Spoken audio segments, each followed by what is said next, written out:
अपने फुट की केयर उस तरह ही करें जिस तरह फेस की केयर है।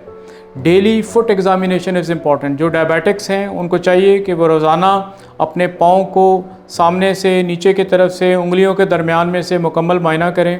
अगर उनको कोई भी कट, ज़ख़म या ब्लिस्टर इस तरह की चीज़ नज़र आए तो उसको इग्नोर ना करें, फ़ौरी तौर पे अपने मुआलिज से रब्ता करें।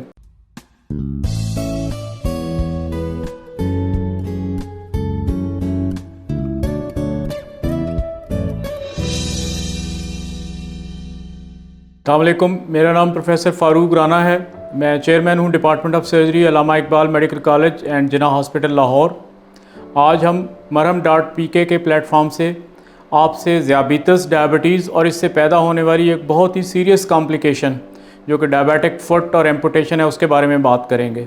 एक इंटरनेशनल फेडरेशन ऑफ डायबिटीज़ के एक सर्वे के मुताबिक इस वक्त 3.5 करोड़ पाकिस्तानी ज़ियाबीतस का शिकार हैं और इनमें से लाखों अफराद अल्टीमेटली डायबिटिक फुट और इसकी कॉम्प्लिकेशन का शिकार हो जाते हैं। तो सबसे पहले तो हम इस पे बात करेंगे कि ये डायबिटीज़ की कॉम्प्लिकेशन पैदा क्यों होती हैं। इसकी बुनियादी वजह डायबिटीज़ का पुअर कंट्रोल है। तो अगर डायबिटीज़ का अच्छा कंट्रोल रखा जाए, ब्लड शुगर को उसकी रेंज में रखा जाए, मेडिसिन का, इंसुलिन का फिजिशियन की एडवाइस के हिसाब से इस्तेमाल किया जाए तो इसकी कॉम्प्लिकेशन नहीं पैदा होती। तो हमारे अक्सर पेशेंट से अगर पूछा जाए कि जी आप डायबिटीज़ का इलाज कर रहे हैं, वो कहते हैं जी मैं कर रहा हूँ, मैं टैबलेट ले रहा हूँ। अगर आप उनसे पूछें कि आपकी ब्लड शुगर कैसी है तो फिर वो साथ ही बताते हैं कि जी वो तो 300-400 की रेंज में रहती है। तो ये बिल्कुल ठीक रवैया नहीं है। तो डायबिटीज़ के कंट्रोल से मुराद ये है कि चाहे उसके लिए टैबलेट चाहिए, इंसुलिन चाहिए, तो एक्सरसाइज चाहिए, इन सब चीज़ों से अपने ब्लड शुगर के लेवल्स को अच्छे कंट्रोल में रखना ही अच्छा कंट्रोल है। और ये एक अच्छे फिजिशियन के साथ राब्ते में ही आप अच्छा कंट्रोल रख सकते हैं। एक ऑब्जर्वेशन के मुताबिक अगर 10 से 15 साल डायबिटीज़ हो और कंट्रोल में ना हो तो बहुत सारी पेचीदगियाँ पैदा हो जाती हैं। और उन पेचीदगियों में सबसे जो कॉमन पेचीदगी है, एक तो ब्लाइंडनेस है, दूसरा दिल की बीमारी है, तीसरा हमारे डायबिटिक फुट हैं। तो डायबिटिक फुट बेसिकली पाँव के अंदर नर्व्स और ब्लड वेसल लंबा अरसा शुगर के ना कंट्रोल होने की वजह से ज़ख़म बनने शुरू हो जाते हैं, पाँव नम हो जाते हैं, सुन्न हो जाते हैं, तो जिसकी वजह से आपको माइनर कट का या इंजरी का पता नहीं चलता। दूसरा, डायबिटीज़ की वजह से आपका जो इम्यून सिस्टम है वो भी कमज़ोर हो जाता है। अगर थोड़ा सा भी ज़ख़म या इन्फेक्शन हो तो वो ज़्यादा तेज़ी से फैलता है और अगर इसकी केयर ना की जाए तो बाज़ औक़ात एम्पुटेशन की या टांग काटने की ज़रूरत पेश आ सकती है। तो आज हम बात करेंगे कि इस डायबिटिक फुट की प्रिवेंशन के तरीक़ाकार क्या हैं। तो इसमें सबसे पहले तो यही है कि आप डायबिटीज़ का कंट्रोल, ब्लड शुगर का कंट्रोल अच्छा रखें। दूसरा, एक्सरसाइज को बाकायदगी से करें। तीसरा, अपने फुट की केयर उस तरह ही करें जिस तरह फेस की केयर है। Daily foot examination is important. जो डायबिटिक्स हैं उनको चाहिए कि वो रोज़ाना अपने पाँव को सामने से नीचे की तरफ से उंगलियों के दरमियान में से मुकम्मल मायना करें। अगर उनको कोई भी कट, ज़ख़म या ब्लिस्टर इस तरह की चीज़ नज़र आए तो उसको इग्नोर ना करें, फ़ौरी तौर पे अपने मुआलिज से रब्ता करें। दूसरी एडवाइस ये है डायबिटिक्स के लिए, क्योंकि लंबे अरसे डायबिटीज़ की वजह से पाँव सुन्न हो जाते हैं, उन्हें पता नहीं चलता कि ये गर्म या ठंडे का नहीं पता लगता। तो स्पेशली आजकल विंटर है, हीटर का इस्तेमाल कम करें या बिल्कुल हीटर के करीब ना बैठें, क्योंकि उन्हें पता ही नहीं चलता और पाँव में बर्न हो जाते हैं और ज़ख़म शुरू हो जाते हैं। और तीसरा, फुटवेयर का इस्तेमाल प्रॉपर, कि जो शूज़ आप पहने वो हमेशा पैडेड पहने, मेडिकेटेड पहने, सॉफ्ट वेल फिटेड पहने।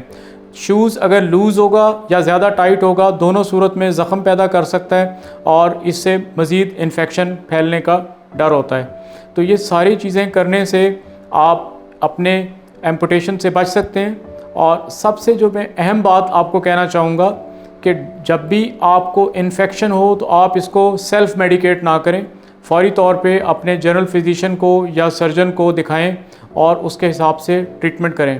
क्योंकि अगर जल्दी इन्फेक्शन का पता चल जाए तो ये 100% काबिल इलाज है। इसका एंटीबायोटिक के साथ या छोटा प्रोसीजर करके, ड्रेनेज करके पाँव को बचाया जा सकता है।